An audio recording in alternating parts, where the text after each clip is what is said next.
أعوذ بالله من الشيطان الرجيم بسم الله الرحمن الرحيم.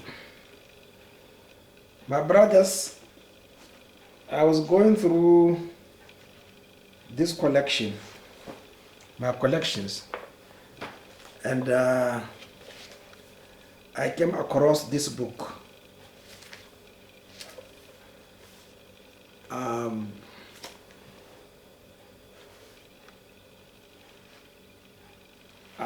Khutba Mustafa sallallahu alaihi wasallam. You see it, Al-Khutba Mustafa sallallahu alaihi wasallam. Muhammad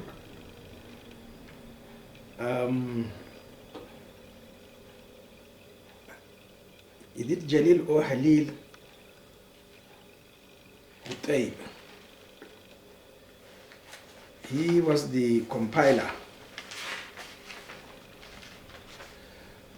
I bought this book, if you can see, 1809 in Egypt. It was published, it's almost 70 years, this book. I think it's around 70 years, this book. So my brothers, what are you saying about paradise? You think it is cheap? It's very expensive. Now, I think yes, it was recommended either 1,946. I think that was the first publication. In the second publication, it was 1,983. Now, how many of us actually are not going to restrict to Nigeria? How many of us have I'm not referring to the common man, no, we civil servants. How many of us are opportuned? You see, everything is opportunity in this country, in the world. If you are lucky, if God favors you, why should you not use the favor? How many of us were able to visit overseas countries 3 times, twice in a year, with huge escort?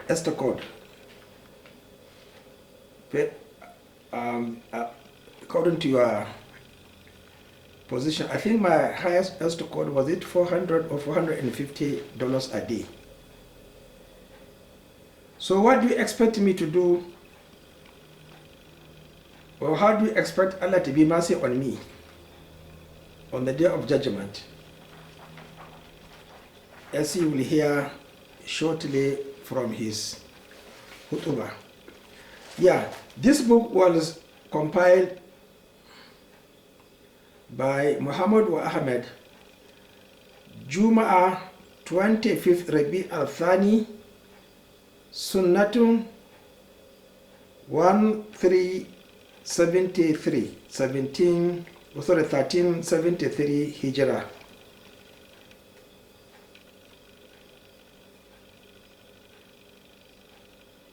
(1954) Milad. So look at the book, 70 years old. So what are you saying about me? My brothers, you think I will enter paradise if I be like you? You don't have the opportunity. You see, if you don't have the opportunity, don't actually contest. You see, I'm not contesting that I'm a billionaire. All what I'm saying is that I am ready to face Allah subhanahu wa ta'ala in the hereafter. I'm not afraid at all.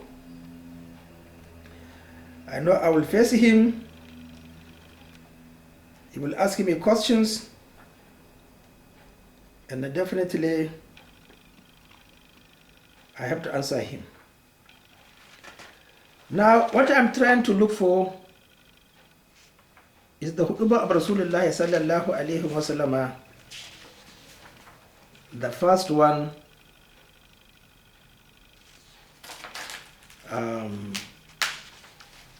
with about 100 Sahabas,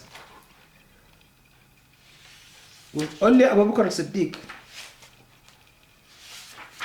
with him. And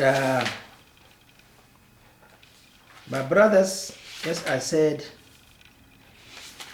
you are lucky.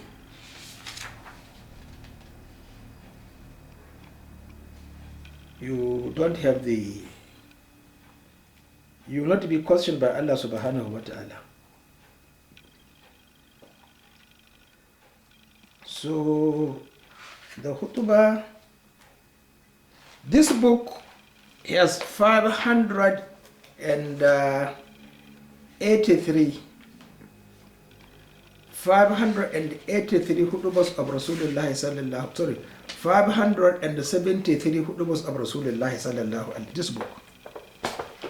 So actually the meaning of the word khutbah is not actually that he made 573 khutbahs on Friday, for Friday prayers. No.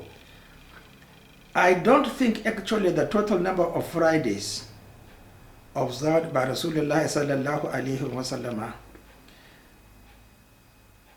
is up to 300, because if he observed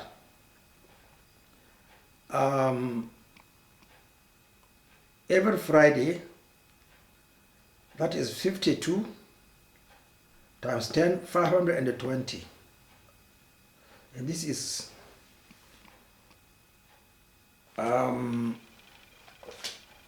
is it 700 something? How many? Let me see again. Khutbahs 573. So it can't be. I'm sure he observed less than 300 Fridays in his life, because of the first Friday was that Monday, Friday he arrived in Medina. Then I think he spent around 8 months without Friday prayer, because he was building his mosque. And then if you take the total number of his absence in Medina, maybe around 300. So the 273 khutbahs were just general sermon. Now, please take this time, the first khutbah of Rasulullah sallallahu alaihi wasallam by Abi Salma ibn Abdul Rahman ibn Auf. He was a Sahaba who died at the age of 72 years. I think it's 94 after Hijrah. Check please for the correct age, but definitely he was 72 years old. He said, قام فيه خطيبا فحمد الله وأثنى عليه بما هو أهله ثم قال أما بعد أيها الناس فقدموا لأنفسكم تعلمون والله ليسأكن أحدكم ثم ليدأن غنمه ليس لها راء ثم يقولن له ربه وليس له ترجمان ولا حاجب يحجبه دونه ألم يأتك رسولي فبلغك وآتيتك مالا وأفضلت عليك فما قدمت لنفسك فلا ينظرن يمينا وشمالا. فلا ترى شيئا ثم لينظرن قدامه فلا يرى غير جهنم فمن استطاع أن يقيا وجهه من النار ولو بشق من تمر فليفعل ومن لم يجد فبكلمة طيبة فإن بها تجزى حسنة بعشر أمثالها إلا 700 ضعف والسلام عليكم ورحمة الله تعالى وبركاته. سورة اسمه تعالى. ثم خطب رسول الله مرة أخرى سكن إن الحمد لله أحمده وأستعينه نعوذ بالله من شرور أنفسنا وسيئات أعمالنا من يهد الله فلا مضل له ومن يضلل فلا هادي له وأشهد أن لا إله إلا الله وحده لا شريك له إن أحسن الحديث كتاب الله قد أفلح من زينه الله في قلبه وأدخله في الإسلام بعد الكفر فاختاره على ما سواه من أحاديث الناس إنه أحسن الحديث وأبلغه أحيوا ما أحب الله أحبوا الله من كل قلوبكم ولا تملوا كلام الله وذكره ولا تقشوا عنه قلوبكم وإنه من كل ما يخلق الله يختار ويصطفي قد سماه الله خيرته من أعماله من الأعمال ومصطفاه من عباده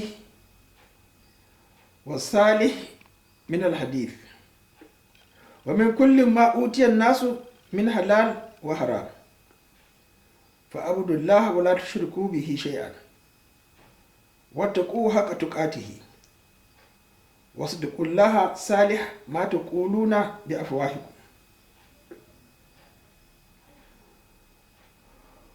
وتحابوا بروح الله بينكم إن الله يغضب أن ينكث أحده والسلام عليكم ورحمة الله وبركاته. Now this is the Khutbah of Rasulullah sallallahu alayhi wa sallam, the first one conducted at the valley of Ranuna with 100 plus probably with him 101, but only was Abu Bakr Siddiq. Only was Abu Bakr Siddiq. That's why you hardly ever understand Friday prayer, because this Khutbah is not even in the book of Musnad Ahmad ibn Hanbal. He didn't record it. So my brothers, what I'm telling you is that I'm sorry for you. Prepare to enter hellfire. There's no doubt about it. Because you think there is an authority above Rasulullah sallallahu alayhi wa sallam. Prepare to enter hellfire. If there is a literature, the Sahaba who made a khutbah not in accordance with that of Rasulullah sallallahu alayhi wa sallam, I challenge you. Tell me. Challenge me also. My brothers, I have just read, get volume, I think volume 7. I think it's volume, yeah, get volume 7 of Tabaqat Kabir by Zuhri. I've forgotten the page. I've just come from reading it now. Qasim Ibn Muhammad, Ibn Abu Bakr Siddiq, he died, I think, around 180 years old, at probably 71 or 72 years. It was written that on Friday, he will come to the mosque early in the morning. He will sit down, observe 2 rak'ahs, and then he will sit down after that for his lessons. That is 108 after Hijrah. Qasim Ibn Muhammad Ibn Abi Bakr Siddiq. I don't know, truly speaking, when my grandfather Usman used to observe Friday prayer. I'm sure it wasn't early in the morning. But whatever be the case, Aisha, the wife of Rasulullah sallallahu alayhi wa sallam, said, if her father Abu Bakr Siddiq commands her to observe obligatory prayers not according to the Sunnah of Rasulullah sallallahu alayhi wa sallam, she will disobey her father. Look at what faith is in the Tawheed. And I read somewhere else that Malik ibn Anas said,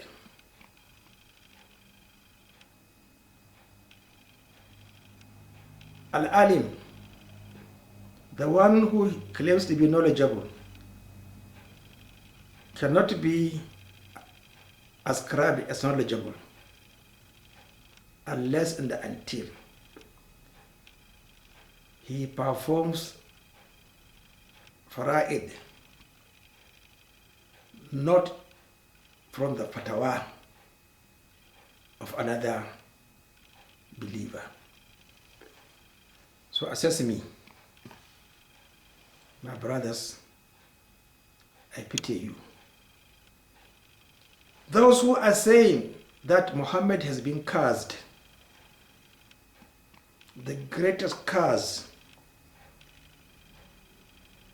on Muhammad Rasulullah sallallahu alayhi wa sallam is to dilute, reject his sunnah or amplify it outside the range of the mercy of Allah subhanahu wa ta'ala and the authority of Rasulullah sallallahu alayhi wa sallam. Assalamu alaikum.